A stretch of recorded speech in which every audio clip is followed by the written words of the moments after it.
connectés. C'est le deuxième webinaire de l'année. À travers ces webinaires, ça nous permet de vous présenter, de vous faire découvrir notre solution Self-Help à travers des questions métiers. Le premier webinaire répondait à la question comment concilier qualité de service et efficacité de traitement. Ce deuxième webinaire est plus orienté autour des questions formation et donc comment accélérer la prise de poste de vos téléconseillers.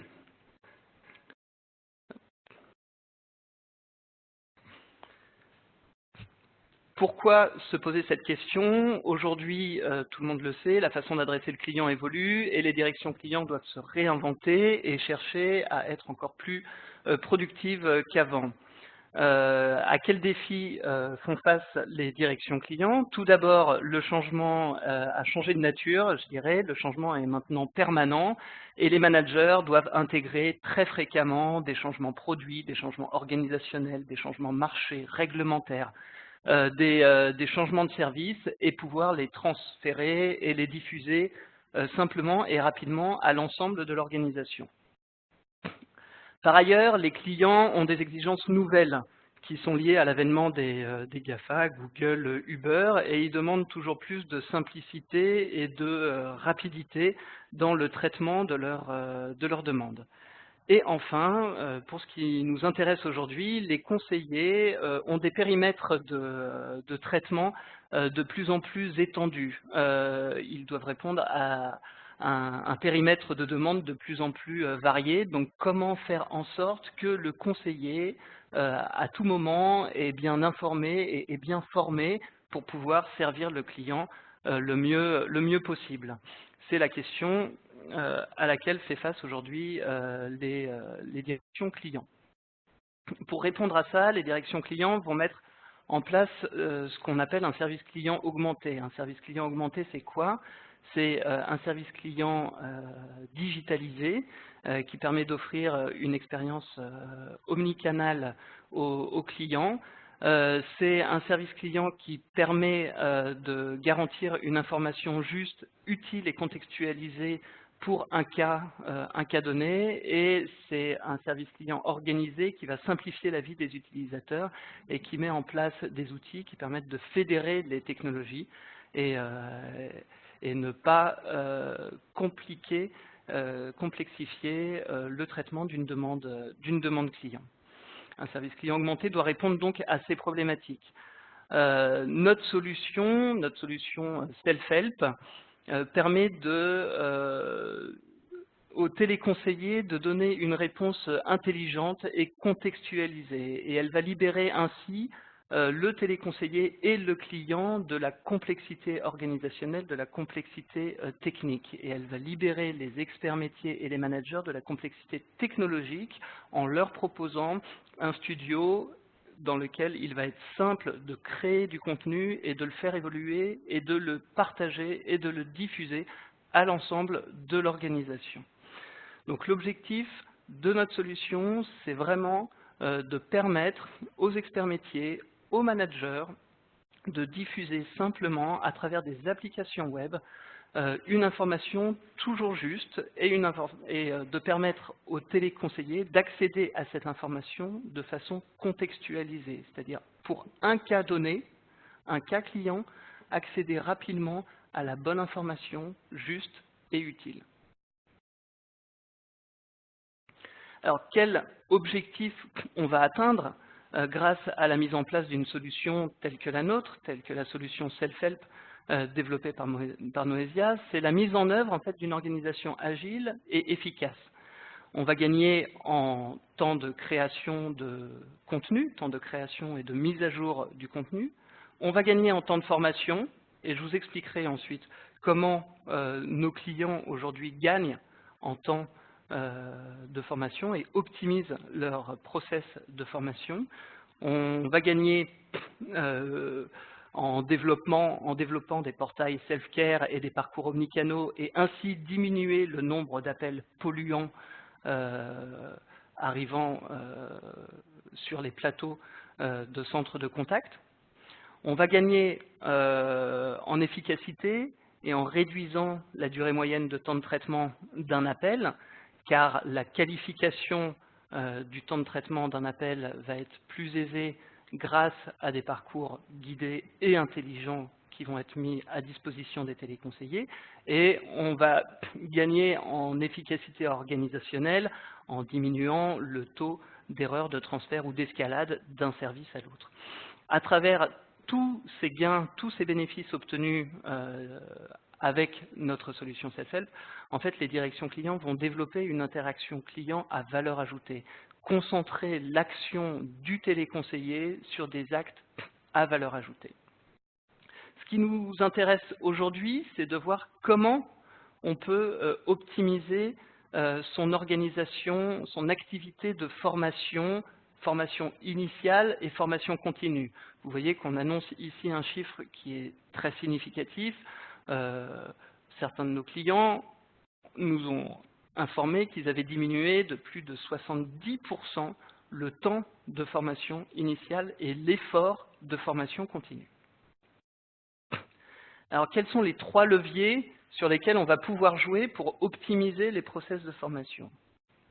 Tout d'abord, on va pouvoir recentrer le contenu de la formation initiale.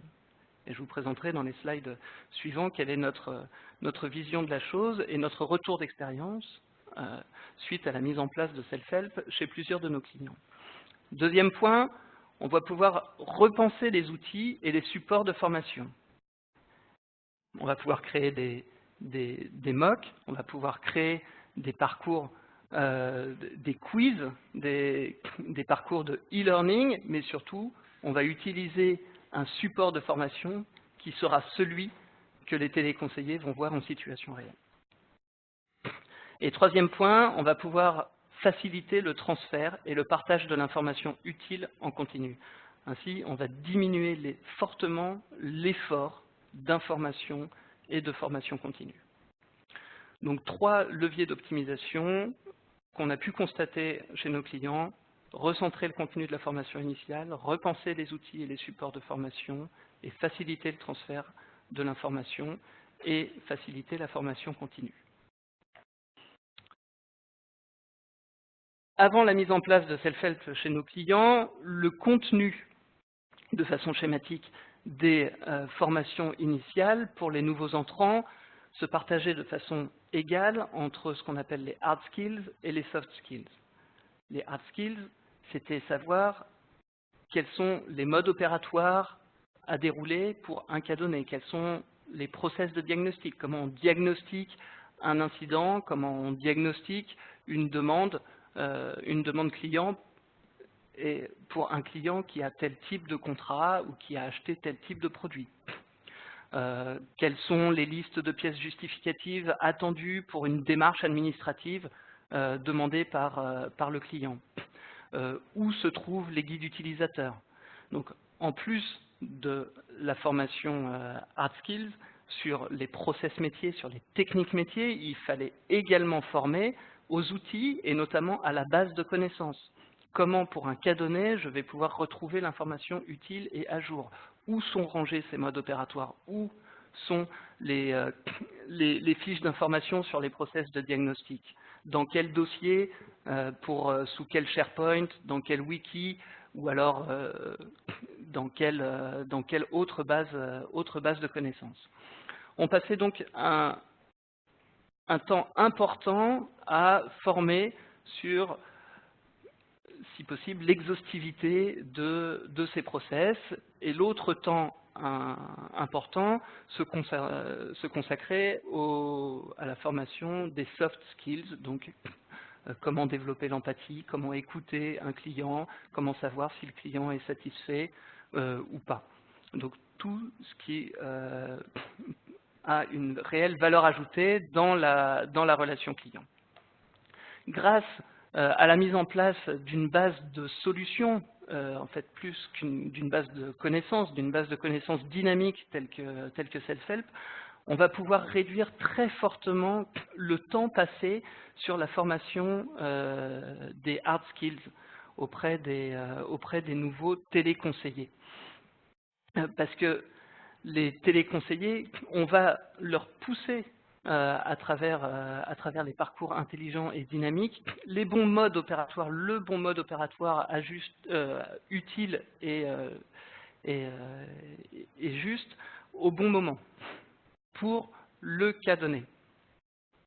Ainsi, la formation initiale se concentre essentiellement désormais sur les soft skills. Donc les compétences métiers et techniques, on va se concentrer sur les procédures les plus demandées, les cas d'usage auxquels les téléconseillers vont faire face le plus fréquemment possible. Donc là, bien entendu, on va les entraîner sur les modes opératoires, sur le process de diagnostic. Mais c'est à travers ces cas d'usage les plus fréquents qu'ils vont découvrir les modes opératoires et les outils qu'on va leur mettre à disposition. Ensuite, on va développer les soft skills, et pour les soft skills, rien de mieux que de les mettre rapidement en situation réelle, les téléconseillers. Donc ça, c'est le premier élément, donc recentrer la formation, recentrer le contenu de la formation initiale grâce à la mise en place de la solution Self-Help. Le deuxième élément, c'est de repenser les outils et les supports de formation. Généralement, avant la mise en place de la solution Self-Help chez nos clients, les sessions de formation sont réalisées à partir de PowerPoint, plus ou moins animés, et d'outils e-learning. Les outils e-learning qu'il faut développer, il faut s'assurer que le jeu de données est pertinent pour la formation qu'on va réaliser. Donc ça demande un travail important, sachant que le téléconseiller, quand il sera en situation réelle, il ne sera pas face à des PowerPoint, ou il ne sera pas face à un outil d'e-learning, il sera face à un outil métier, et il va devoir rechercher dans un wiki ou une autre base de connaissances l'information qui lui sera utile pour traiter le cas client et renseigner l'outil de façon correcte l'outil métier. Donc ça, c'est avant. Donc ça demande un effort important de préparation, et en même temps, il y a un écart important entre ce que voit le téléconseiller en formation et ce qu'il voit et ce qu'il utilise en situation réelle. Aujourd'hui, Direct Energy, par exemple, avec la mise en place de la solution Self-Help, a repensé sa façon de former les téléconseillers. Je ne vous cacherai pas qu'ils ont encore quelques PowerPoint pour présenter de façon globale l'entreprise et le métier, mais la formation se concentre essentiellement sur l'utilisation, la découverte des parcours dynamiques et intelligents créés à travers la solution Self-Help. Et dans la solution Self-Help, il est possible également d'y intégrer pour les besoins de la formation des procédures de e-learning, des quiz, avec des images ou des formulaires à renseigner, et de voir à travers ces procédures de e-learning la note qu'on a obtenue, et le formateur de récupérer également les notes obtenues par les différents téléconseillers, personnes formées à l'occasion. Donc le téléconseiller, là, il va être formé sur l'outil Self-Help, l'outil qui va utiliser en situation réelle.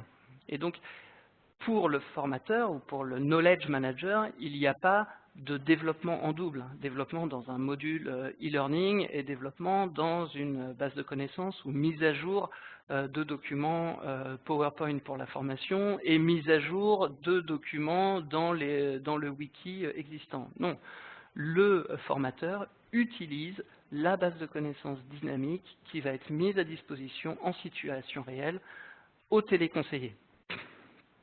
C'était donc ça le deuxième point, repenser les outils et les supports de formation pour offrir aux téléconseillers une formation faite à partir des outils de production.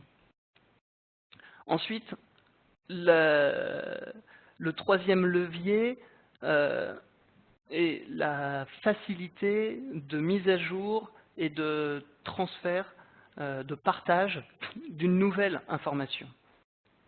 Avant, le knowledge manager, le manager en général, était informé d'un changement de produit, d'un changement de réglementation, comme je vous ai dit au début de ce webinaire.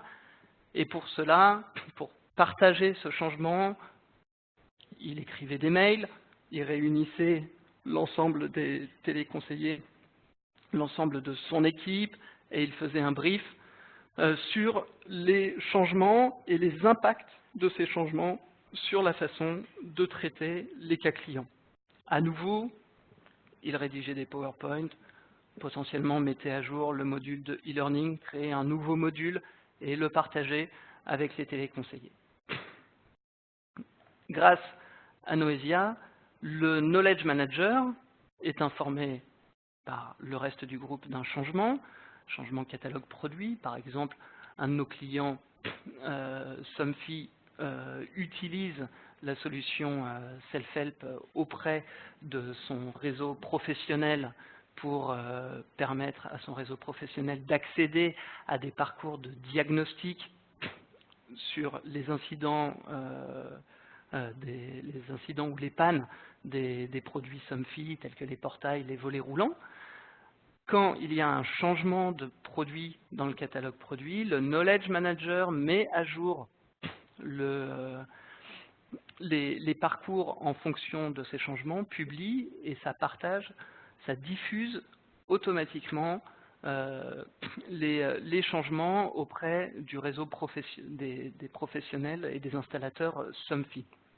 Donc le Knowledge Manager ici n'a plus besoin de réunir l'ensemble des téléconseillers, de rédiger un mail, une note d'information à l'ensemble des utilisateurs, des agents ou des intermédiaires du réseau. Il met à jour tout simplement la base de connaissances, la publie et le changement est diffusé automatiquement. Bien sûr, il est possible dans les applications web ou dans les portails créés à partir de la solution Self-Help d'ajouter une information, une alerte pour informer les utilisateurs d'un changement de process, d'un changement de réglementation pour mettre en avant ce changement et que l'utilisateur ne soit pas surpris quand il déroule le parcours. Je vais vous montrer très simplement, très rapidement, à quoi ressemble un portail Self-Help. Donc ici, vous êtes sur un portail de démonstration de la solution Self-Help. Donc vous voyez qu'en situation réelle, un téléconseiller va pouvoir accéder très simplement, très rapidement à la bonne procédure pour une rubrique, pour une demande donnée. Ici, l'exemple est orienté service financier et plus précisément assurance. Là, comme je vous l'expliquais, on a un pavé d'actualité qui peut être mise à jour de façon très régulière et très simplement indépendamment du reste du contenu de la base de connaissances pour informer d'un changement, d'une évolution, de la mise à jour d'une nouvelle procédure. Vous avez ici des raccourcis vers les procédures de traitement et ici la possibilité de naviguer à travers des rubriques, des thématiques. Donc ici, par exemple, si je recherche la procédure pour une demande d'échéancier, je suis téléconseiller d'une mutuelle. Un de mes clients me contacte pour que je lui renvoie son échéancier. Donc je sais que c'est une demande d'échéancier et je vais être guidé dans la procédure. Donc pour cela, j'ai besoin de son numéro de client. Je dois sélectionner le contrat pour lequel il demande à nouveau que je lui renvoie l'échéancier et ainsi je suis guidé dans ce que je dois dire, dans ce que je dois faire pour traiter cette demande. Et donc, pas besoin d'avoir une formation initiale technique très importante, puisqu'en situation réelle, je vais avoir les éléments qui vont me permettre de traiter de façon efficace la demande du client.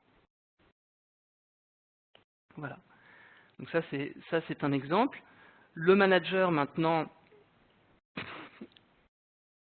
est informé qu'il y a une évolution réglementaire et dans le process désormais de qualification de la demande client, pour tout process de qualification de demande client, je vais être obligé de lui demander avant toute chose de savoir s'il est d'accord pour que les données clients soient enregistrées et utilisées à des fins commerciales. Et donc, pour ça, le manager va dans son studio. Ici, dans mon process, je démarre par un premier écran qui est un premier écran d'accueil. Désormais, avant cet écran, je veux en ajouter un autre qui oblige les téléconseillers à poser la question à savoir si le téléconseiller est d'accord pour que j'utilise ces données personnelles. Donc je crée un nouvel écran dans lequel j'écris la question à savoir si le client accepte ce que ces données soient utilisées à des fins commerciales. J'ai ici inséré mon questionnaire, mon formulaire oui/non. Et puis après, je crée un nouveau formulaire pour savoir s'il est d'accord de recevoir des newsletters ou des offres promotionnelles. Donc ici, je vais avoir une liste de choix, à savoir s'il est d'accord pour recevoir la newsletter hebdomadaire, les offres promotionnelles ou les offres de partenaires. Donc le manager modifie son parcours. Il glisse ici tout simplement le nouveau formulaire. Et maintenant, après avoir publié, le premier écran n'est plus bonjour, quelle est votre demande, mais acceptez-vous que vos données soient utilisées à des fins commerciales? Oui ou non? Est-ce que vous acceptez de recevoir la newsletter hebdomadaire, l'offre promotionnelle, les offres de partenaires? Et maintenant, quand je clique sur suivant, je retrouve mon process de qualification de la demande. Ainsi, le téléconseiller est guidé dans le traitement des cas clients. Après, notre outil aussi diminue l'effort de formation initiale sur le fait de comment enregistrer les demandes dans les outils métiers. Parce qu'il y a le problème de répondre au client, donc de savoir comment bien lui répondre pour une demande donnée. Et une fois qu'on a répondu au client, il faut enregistrer le contact, l'interaction qu'on a eue avec le client dans les outils métiers, dans les CRM, dans les outils de ticketing, dans les outils de gestion de contact. Et ça sont souvent des outils experts avec des interfaces utilisateurs dans lesquelles il y a beaucoup de champs. Et donc, il est compliqué de s'assurer que le téléconseiller sait que pour tel cas donné, c'est tel champ qui est obligatoire, pour tel cas donné, c'est telle valeur qui doit être renseignée. Notre solution peut s'interfacer simplement avec d'autres applications comme des CRM, Microsoft Dynamics ou ici, par exemple, dans le cas que je vais vous montrer, Salesforce. Donc, on utilise notre solution pour externaliser des campagnes de téléprospection, donc des personnes qui ne sont pas formées et qui ne connaissent pas forcément très bien notre solution et qui ne sont pas formées sur nos règles d'enregistrement, de qualification des leads dans Salesforce. À ce moment-là, on leur met à disposition un bouton appelé Self-Help dans Salesforce. Ils partent d'un des leads qui est au statut Open et je clique sur le bouton Self-Help. Ça ouvre une page qui a été créée dans notre studio qui récupère des informations de contexte. Je suis en contact avec je cherche à joindre Madame Cosman de l'entreprise Danone. Je sais que elle a cliqué sur un lien envoyé dans le mailing du 2 mai 2018. Le contact est-il joignable? Oui ou non? S'il n'est pas joignable, à ce moment-là, ça va mettre à jour automatiquement mon lead. Et je reviens sur ma page Salesforce. Et le lead Caroline de Montcamp est maintenant in progress, au statut in progress. Si je repars du lead Caroline Cosman, j'ouvre la page Self-Help, et cette fois mon contact est joignable. J'ai mon élément de discours, savoir est-ce que le client a entendu parler, le prospect a déjà entendu parler de la solution. Si oui, je lui fais une présentation rapide de la solution, je vois si ce contact est intéressé pour en savoir plus. Si le contact est intéressé, à ce moment-là, j'ai d'autres questions à lui poser. Déjà, à quelle date il serait disponible pour qu'on organise une démonstration plus détaillée de la solution. Et ensuite, s'il est intéressé, est-ce que cela s'inscrit dans le cadre d'un projet particulier? Si cela s'inscrit dans le cadre d'un projet particulier, j'ai un formulaire dynamique qui apparaît. Le nom du projet, je renseigne le nom du projet, Danone, le nom du service concerné, le type de projet, si c'est pour mettre en place un portail self-care ou un portail à destination des téléconseillers plateau, quelle serait la date prévisionnelle de mise en production du nouveau portail et pour combien d'utilisateurs cibles. Je clôt l'appel.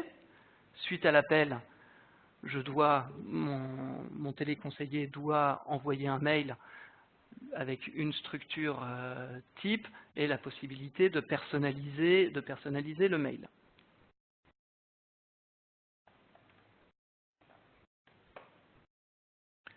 Je valide le texte personnalisé, je visualise l'ensemble du mail et je l'envoie.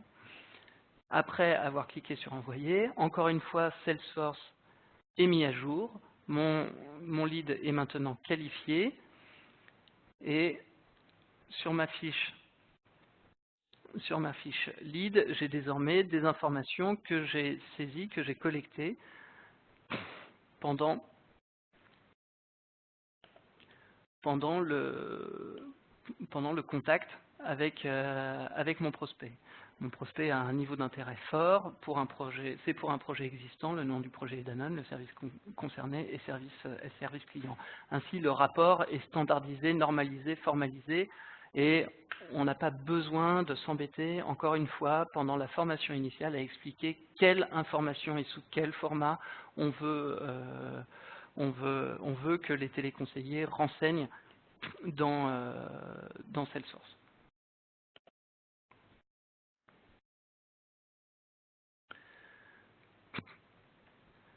Voilà la démonstration que je voulais vous faire aujourd'hui et vous expliquer comment nos clients ont aujourd'hui constaté des véritables bénéfices suite à la mise en place de la solution Self-Help pour ce qui est de l'organisation des formations initiales et continues.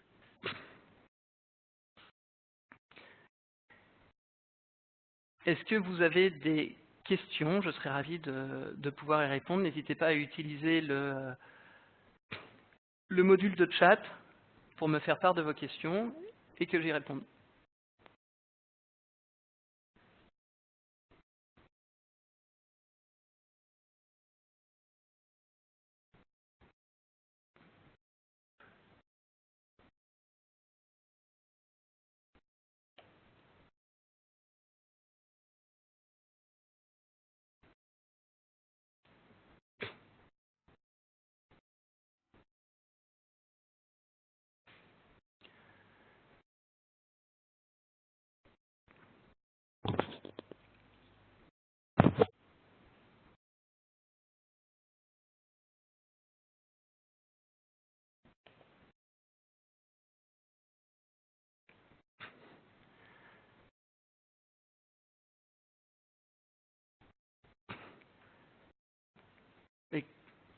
Écoutez, si vous n'avez pas de questions, je vous remercie encore d'avoir participé à ce webinaire. J'espère vous avoir intéressé et n'hésitez pas à nous contacter si jamais vous avez des besoins de mise en place de bases de connaissances dynamiques. Bonne journée à tous. Au revoir.